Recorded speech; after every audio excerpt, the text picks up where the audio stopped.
नमस्ते। आप खर्चा पानी देख रहे हैं। मैं प्रशांत हूँ, हमारा डेली का इकोनॉमिक बुलेटिन।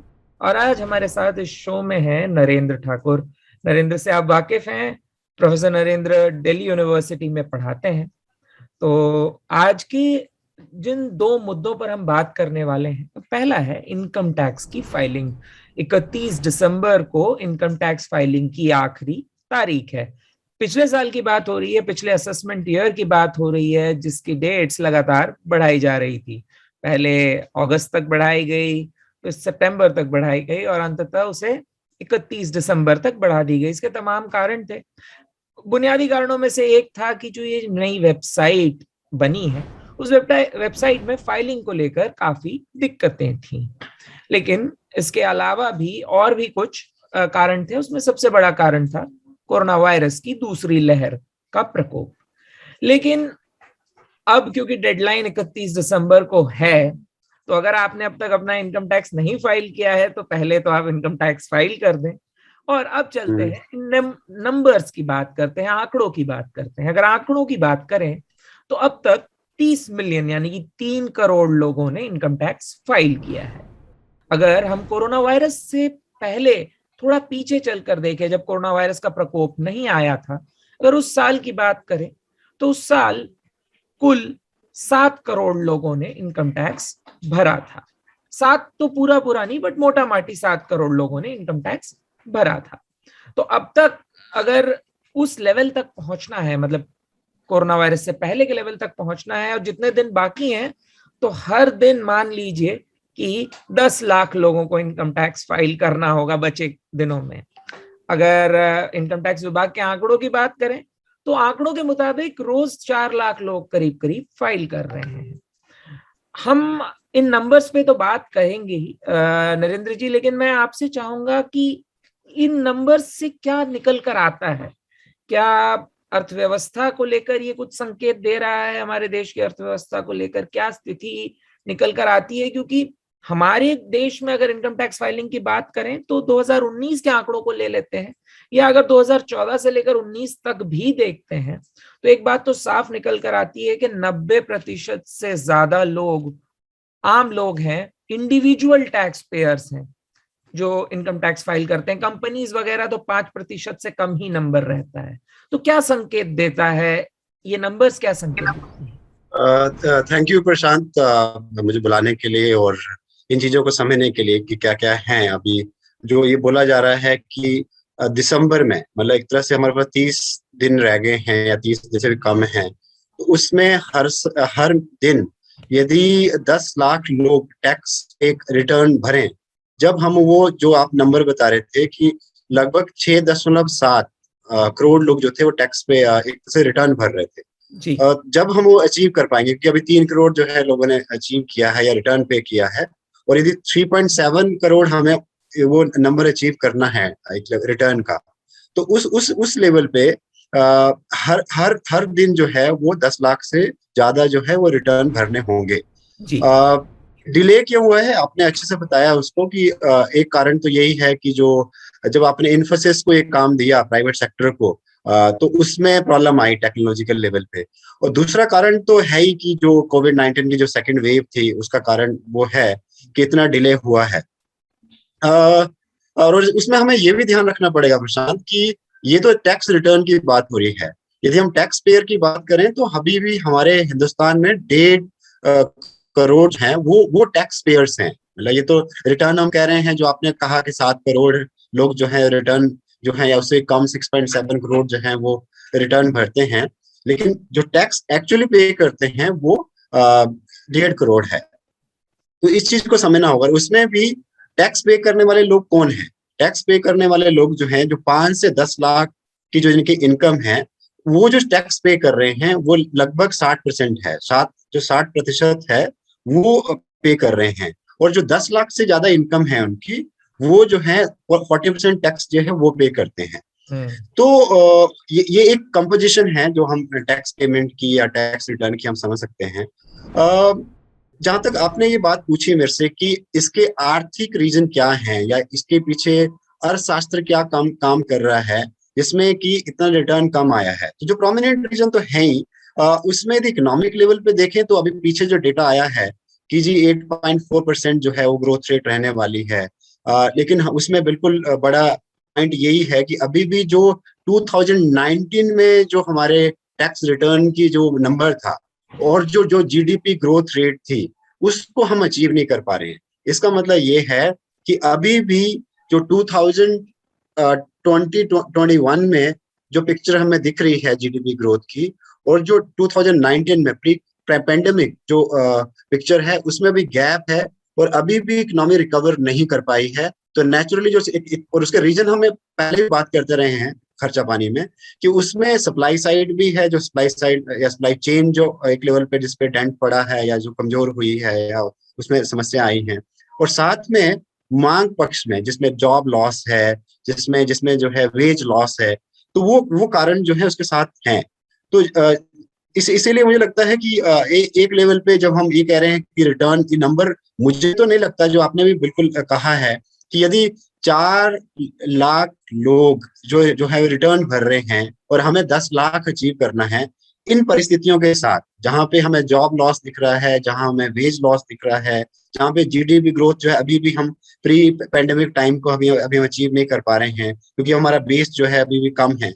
तो मुझे नहीं लगता है कि ये दिसंबर 30 तक या 31 जो है हम ये अचीव कर पाएंगे। थोड़ा सा आगे चलते हैं, इसको क्रिटिकली सोचते हैं कि आखिर भारत में ये जो इनकम टैक्स को लेकर सवाल हमेशा उठता रहता है, ये तो आय पर टैक्स है। टैक्स तो हर भारतीय भरता है जो भी हमारे देश में रहता है। इनफैक्ट जो भारतीय नहीं भी है, जो बाहर से आ रहा है, हमारे देश में रह रहा है, वो चीजें खरीद रहा है, वो इनडायरेक्ट टैक्स तो भर ही रहा है, वो सर्विसेज के लिए वो टैक्स भर रहा है। लेकिन अब आते हैं कि आम भारतीयों पर बात करते हैं। अगर आम भारतीयों की बात करें तो इकोनॉमिक सर्वे जो ठीक बजट से पहले सरकार पेश करती है, 2020 का इकोनॉमिक सर्वे जब आया था उसमें ये बताया गया था कि एवरेज जो इनकम है एक भारतीय की पर कैपिटा सालाना इनकम 1,40,000 रुपए है। ये एवरेज इनकम है डिस्ट्रीब्यूशन के तौर पर। तो इससे एक बात तो साफ होती है, एक तरफ लिमिट 5 लाख रुपए है, एवरेज इनकम 1,40,000 रुपए, मतलब एवरेज इंडियन जो है, जो एक आम भारतीय नागरिक है, वो कतई टैक्स पेयर हो ही नहीं सकता, जो हमारे देश के लिए अर्थव्यवस्था के तौर पर एक बहुत बड़ी चिंता का विषय है। अगर इसकी तुलना हम अमेरिका से करें या चीन से करें या किसी और देश से करें, तो चीन में मान लीजिए 10% ऐसे लोग हैं जो एवरेज टैक्स पेयर होते हैं। वही अगर हम तुलना करें अमेरिका से तो वहां 22% है यह आंकड़ा। जर्मनी से तुलना करें तो यह आंकड़ा 14% है जर्मनी का। मतलब 14% आम लोग पर कैपिटा इनकम के हिसाब से वहां टैक्स भरते हैं। तो कहाँ पीछे छूट रहे हैं? क्या ये जो बार बार कहा जाता है कि इंडियंस कम टैक्स भरते हैं या लोग टैक्स भरने से बचते हैं, ये जो नैरेटिव है, ये क्या नैरेटिव है? और ये क्या ये ठीक है ये कहना कि इंडियंस कम टैक्स भरते हैं? बहुत अच्छा प्रश्न प्रशांत पूछे हैं आप। और मुझे लगता है कि जो आपने शेयर बताया अभी कि जो यूएस का 22% है और चाइना का जो है वो 14% है, बिल्कुल। और इसलिए हम ये कह सकते हैं कि इंडिया का जब पर कैपिटा इनकम जो आप बोल रहे हैं 1.4 लाख है, तो उसमें से यदि 5 लाख की लिमिट हमने रखी हुई है, उससे कम जो है वो लोग टैक्स नहीं पे करेंगे, तो इसका मतलब ये नहीं है कि आम पब्लिक जो टैक्स पे करने लग पड़ेगी। और आपने बिल्कुल सही बोला कि वो तो इनडायरेक्ट टैक्सेस पे कर ही रहे हैं जी।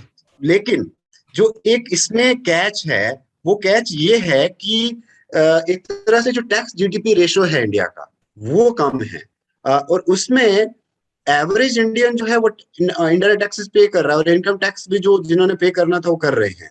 लेकिन इसमें जो कैच है, जो अपर लेयर है, जो 1 करोड़ से ज्यादा जो कमा रहे हैं, उन पे टैक्स लग रहा है कि नहीं लग रहा है, उसमें इम्पोज किया जा रहा है, वो टैक्सेस नहीं किए जा रहे हैं। या फिर उसके साथ आपने बिल्कुल अच्छा लिंक किया कि कॉर्पोरेट टैक्स जो है वो रिकवरी हो रही है कि नहीं हो रही है। यदि उसको रिकवर किया जाता तो मुझे लगता है कि जो समस्याएं अभी चल रही हैं, जो अभी समस्याएं भारतीय अर्थव्यवस्था झेल रही है, उसमें गवर्नमेंट के लिए फिस्कल स्पेस और ज्यादा होता। लेकिन कहीं ना कहीं मुझे लगता है कि गवर्नमेंट की इंटेंशन ये नहीं है, कहीं वो नहीं दिख रही है कि वो सुपर रिच पे वो टैक्स लगाए या कॉर्पोरेट टैक्स को बढ़ाए। इनफैक्ट पिछले सालों में हुआ ये है कि जो कॉर्पोरेट टैक्स है, जो एवरेज 30 से 35% था वो 15 से 20% कर दिया गया। तो जब ऐसी स्थिति होगी तो टैक्स जीडीपी रेशो तो कम होना ही है। और एक दूसरी बात इसमें यह भी कही जा सकती है कि जब एक पूंजीवादी देश अमेरिका वो 22% जो है टैक्स रेशो रख रहा है अपना, उसका जो शेयर है, तो इंडिया जो है क्योंकि वो एक गरीब देश है, जो पर कैपिटा इनकम से भी हम रिलेट कर ही रहे हैं उसको, तो जाहिर सी बात है कि एक गरीब देश की सरकार को वो जो रिच है या जो बड़े पूंजीपति हैं या बड़े बिजनेस एंटरप्राइजेस है उनको आपको टैक्स बढ़ाना ही पड़ेगा, जिससे कि इस टाइम जो समस्या अभी जो मुझे लगता है कि 2 समस्याएं या 3 समस्या मैं कह सकता हूं कि वो झेल रही है भारतीय अर्थव्यवस्था। एक कि जो एम्प्लॉयमेंट लॉस हो रहा है, जो नौकरियां कम हुई हैं, उस दूसरा कि जो आय में कमी आई है, जो वेज लॉस जिसको हम कह रहे हैं वो हुई है, और तीसरा जो बहुत बड़ा सेक्टर है जो स्मॉल स्केल इंडस्ट्रीज, उसको इंसेंटिव दिया जा सकता है। कहने का मतलब ये है कि मुझे ये लगता है कि सरकारी हस्तक्षेप मॉनेटरी पॉलिसी के अलावा, मौद्रिक नीति के अलावा, यदि राजकोष या नीति में सरकार ज्यादा वाइडर पर्सपेक्टिव पे काम करे, इसके तहत जिसमें कि टैक्स जीडीपी रेशो इंप्रूव करे, जो आपने डेटा दिया है, यदि वो एक अमेरिका कर सकता है, वो चाइना कर सकता है, तो इंडिया भी कर सकता है, जैसे पॉलिटिकल विल की बात है। मॉनेटरी पॉलिसी कमेटी के रिपोर्ट पर आ जाते हैं जिसका आप जिक्र कर रहे थे। आप ही की बात को आगे लेते हुए आरबीआई ने मॉनेटरी पॉलिसी कमेटी की रिपोर्ट जारी कर दी है और इस रिपोर्ट में यह बात फिर से साफ हो गई है कि 9वीं बार ये यथास्थिति बनी हुई है। रेपो रेट्स वहीं के वहीं हैं, ना लेंडिंग के लिए आरबीआई ने कम किया है, ना आरबीआई जो बैंकों को पैसा देती है ना उसके लिए कम किया गया है, या रिवर्स रेपो रेट, मतलब आरबीआई जिस इंटरेस्ट पर, मतलब जिस परसेंटेज ऑफ इंटरेस्ट पर बैंकों से पैसा लेती है उसको कम किया गया। तो ये बराबर है। इसके अलावा कुछ इसमें बहुत जरूरी बातें हैं, खास करके जीडीपी का ग्रोथ प्रोजेक्शन वो वहीं का वहीं बरकरार रखा गया है। ये मॉनेटरी पॉलिसी कमेटी की रिपोर्ट आते वक्त भी ये बात एक्सपर्ट्स कह रहे थे कि शायद कोई बदलाव देखने को नहीं मिलेगा। प्रमुख कारण तो उसका ये था कि ओमिक्रॉन का एक खतरा था, जिसको लेकर हमने देखा कि मार्केट्स भी बहुत ज्यादा फ्लक्चुएट की हैं। लेकिन पिछले दिनों में ओमिक्रॉन को लेकर बहुत सारी चीजें साफ होने लगी, उससे फिर मार्केट थोड़ा रिकवर किया। मार्केट से इतर मॉनेटरी पॉलिसी कमेटी की रिपोर्ट पर दोबारा लौट कर आते हैं। इसमें ग्रोथ प्रोजेक्शन को लेकर जो बातें की गई या जीडीपी को लेकर जो नंबर्स हैं वो यथास्थिति बनी हुई है। तो सबसे पहला तो मेरा सवाल ये रहेगा कि लगातार जो खबरें आ रही हैं, खासकर की जॉबलेसनेस से जुड़ी हुई, अर्बन जॉबलेसनेस, शहरी बेरोजगारी बढ़ रही है, पीएलएफएस का डेटा है वो खैर थोड़ा सा पुराना है, लेकिन सीएमआई का भी आंकड़ा लगातार आ रहा है, तो क्या मैच कर पाएंगे? क्या ग्रोथ प्रोजेक्शन जो लगातार आरबीआई करती आ रही है पिछले 9 रिपोर्ट से, क्या वो बरकरार रह पाएगा करंट सिचुएशन को देखते हुए? आपने अच्छे से बता दिया है उसको कि अभी जो जितना रेपो रेट है जिसपे कि कमर्शियल बैंक लोन लेती है, वो एक तरह से सेम यथास्थिति रखी है, और उसमें 4% जो है रेपो रेट है वो रखा गया है। वो पिछले 2019 से ही उसको कम किया गया और अब जो स्टेटस को मेंटेन कर रहे हैं। उसमें जो रिवर्स रेपो रेट है जिसमें कि सेंट्रल बैंक लोन लेता है वो 3.35% है, और जो बैंक रेट है जो लॉन्ग टर्म के लिए जो है लोन लेते हैं कमर्शियल बैंक, उसका 4.25% है। तो मोर और लेस 3 से 4% जो है ये रेशो है एक तरह से रेट ऑफ इंटरेस्ट है, और उसी का इम्पैक्ट है कि जो कमर्शियल बैंक जो लोन दे रही है कंज्यूमर्स को या स्मॉल स्केल इंडस्ट्रीज को, वो भी फिर कम है। और इसी को यदि हम दर्शकों से बात करें प्रशांत, तो अल्टीमेटली उसका कारण ये है कि सरकार को यही लगता है कि हम मौद्रिक नीति के तहत, इसको बोलते हैं एक्सपेंशनरी मॉनेटरी पॉलिसी के थ्रू, हम यदि रेट ऑफ इंटरेस्ट को कम रखें तो एक निवेश का माहौल बन पाएगा, क्योंकि जो इंडस्ट्रीज हैं, खासकर जो स्मॉल स्केल इंडस्ट्रीज हैं या जो एग्रीकल्चर सेक्टर है, वो कम रेट ऑफ इंटरेस्ट पे बोरो कर सकती है और उससे जो है इन्वेस्टमेंट जो है वो कर सकती है। और कंज्यूमर के लिए भी वो लोन जो है वो ले सकते हैं, जो कंज्यूमर लोन है जिसके थ्रू वो थोड़ा डिमांड भी हो सकती है। तो आपने, मैं इस पॉइंट को ऐसे लीड करना चाह रहा हूं जो आपने रेज भी किया है, जो बहुत इंपॉर्टेंट पॉइंट है कि जो ग्रोथ रेट की प्रोजेक्शन है, वो ग्रोथ रेट की प्रोजेक्शन क्या जो मॉनेटरी पॉलिसी, जो एक्सपेंशनरी मॉनेटरी पॉलिसी चल रही है अभी आरबीआई की, क्या वो मैच हो पाएगा कि 9.5% बोला जा रहा है कि हम 2021 में जो है वो इतना ही हम अचीव करेंगे। मुझे इसमें लगता है कि ठीक है, एक लेवल पे एक्सपेंशनरी मॉनेटरी पॉलिसी थोड़ी हेल्प कर सकती है, लेकिन उसकी लिमिटेशन जो प्रशांत बन रही है वो ये है कि फार्मर्स या जो स्मॉल स्केल इंडस्ट्रीज हैं या और छोटी जो इंडस्ट्रीज हैं, वो ये कह रही हैं कि ऑलरेडी हम लोन ट्रैप में हैं, हमारी जो सप्लाई चेन है वो जो है वो एक लेवल पे डिसमेंटल हो चुकी है कोविड के कारण। और अब आपने बिल्कुल सही बोला कि ओमिक्रॉन में और जो है अनसर्टनिटी जो बढ़ी है, उस टाइम आप रेट ऑफ इंटरेस्ट को कम भी कर दें, थोड़ी हेल्प तो हो पाई है, लेकिन ज्यादा हेल्प नहीं हो पाई है कि ऑलरेडी हम डेट ट्रैप में हैं। तो इसलिए मैं जो पहले भी इस पॉइंट को कह रहा था कि सरकार को इसमें और लिबरल होना पड़ेगा, जिसमें कि उनकी जो राजकोषीय नीति है, जिसमें कि और जो इंसेंटिव है उनको भी उनको बढ़ाना पड़ेगा। उसमें क्या तरीके हो सकते हैं, उसमें ज्यादातर इकोनॉमिक्स बोलते रहे हैं और उसी को मैं रिपीट भी करूंगा और बोलूंगा भी, और सरकार को करना भी चाहिए, मैं भी मानता हूँ इस बात को। और वो ये है कि जब इतनी बेरोजगारी है, जो आप कह रहे हैं शहरी बेरोजगारी जो है जितना बड़ी है अभी, जब बढ़ रही है, और ग्रामीण क्षेत्रों में हमने डेटा ये आ ही रहा है कि जो नरेगा का फंड है वो कम कर दिया गया है, उस पर ज्यादा नहीं दिया जा रहा है फंड।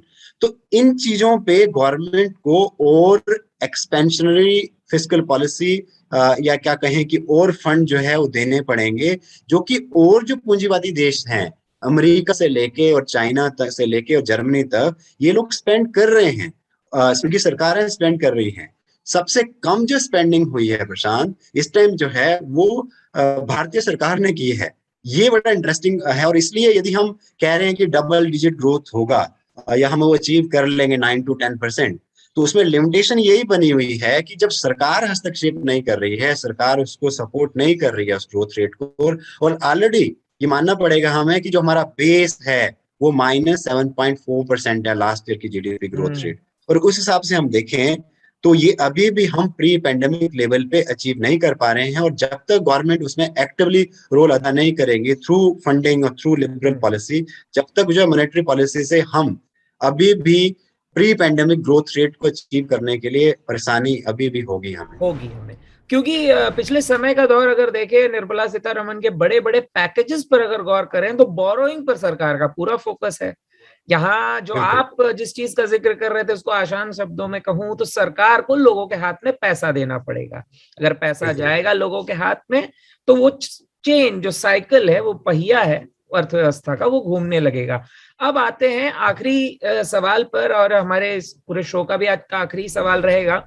मॉनेटरी पॉलिसी रिपोर्ट तो आमतौर पर अर्थव्यवस्था के लिए बड़े संकेत देता है, और ये बाई मंथली है, मतलब कि महीने में 2 बार ये मॉनेटरी पॉलिसी रिपोर्ट की कमेटी बैठती है और चीजों पर निर्णय लेती है।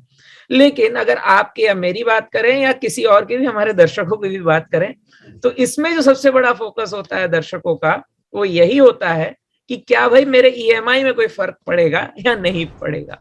तो इस सवाल को भी ले लेते हैं कि इस बदलाव से क्या ईएमआई में कुछ रिडक्शन वगैरह देखने की उम्मीद हम कर सकते हैं या नहीं कर सकते, क्योंकि अभी तक तो रिपोर्ट से तो साफ है कि कोई मेजर बदलाव होगा नहीं, लेकिन क्या बैंक सोच सकती हैं कुछ इस तरह का? मुझे अभी तो नहीं लगता है प्रशांत, क्योंकि यदि स्टेटस को मेंटेन है और ऑलरेडी जो है बैंक जो है, कमर्शियल बैंक जो है, पीएनबी या एसबीआई या आईसीआईसीआई या एचडीएफसी, वो अब रेट ऑफ इंटरेस्ट को कितना गिराएंगे? उन्होंने तो उतना, क्योंकि वो सेम ही बैंक रेट है, सेम ही रेपो रेट है, सेम ही रिवर्स रेपो रेट है, तो उसका सिग्नल तो साफ है कि जो भी ऑलरेडी रेट ऑफ इंटरेस्ट गिरा दिया गया है वो उतना ही रहेगा। और अब तो ये भी प्रॉब्लम आ रही है कि लोग, मतलब ये मैं इनफैक्ट अभी एक बैंक में बैठा ही हुआ था आपकी बातचीत करने से पहले, तो वो कह रहे हैं कि ऑलरेडी हम लोन लेने के तैयार है, लेकिन लोग लोन लेने के लिए आ ही नहीं रहे। और वो बात फिर उसी से लिंक होती है, जब आपके पास आय के साधन कम हो गए हैं, जब या आपकी रोजगार कम हो गए हैं अर्थव्यवस्था में, जब आपकी आय कम हो गई है, तो लोन को पे करने के लिए भी तो पैसा चाहिए। तो इसलिए जो जो एक तरह से लोन के लिए जो मांग करने वाले हैं उनमें कमी है। इसलिए फिर मैं उस बात पे जाऊंगा कि इसमें इसलिए जो आप कह रहे हैं कि लोगों के हाथ में, जिसको बोलते हैं डायरेक्ट कैश ट्रांसफर जो है वो करना पड़ेगा प्रशांत। और इसमें यदि हम अपने दर्शकों से बात करें कि अब दोबारा रेट ऑफ इंटरेस्ट जो है कम हो जाएगा उनके लिए, या ईएमआई कम हो जाएगी, अभी नहीं है, वो एक अच्छी खबर नहीं है उनके लिए कि अब कितना रेट ऑफ इंटरेस्ट कम किया जाएगा। और ऑलरेडी वो ट्रैप भी है, मतलब इसको बोलते हैं कि ट्रैप ये है कि उनकी भी तो आय कम है, उनका रोजगार भी तो आम लोगों का कम हुआ है। तो वो भी रेडी नहीं है लोन लेने के लिए, और जिनकी EMI चल रही है उनका इंटरेस्ट कम होने वाला नहीं है। जी, बहुत बहुत शुक्रिया नरेंद्र जी। ये था आज का हमारा खर्चा पानी। आपको कैसा लगा इसे कमेंट सेक्शन में जरूर बताएं। आपकी राय हमारे लिए जरूरी है। जो भी आप बदलाव सुझाएंगे हम कोशिश करेंगे, अगर आपके कुछ सवाल हैं इनसे जुड़े हुए, हमारे इस पूरे शो से जुड़े हुए, उसको भी कमेंट सेक्शन में बताएं। हम कोशिश करेंगे उन सवालों को भी अपने शो में ले सकें। बहुत बहुत शुक्रिया।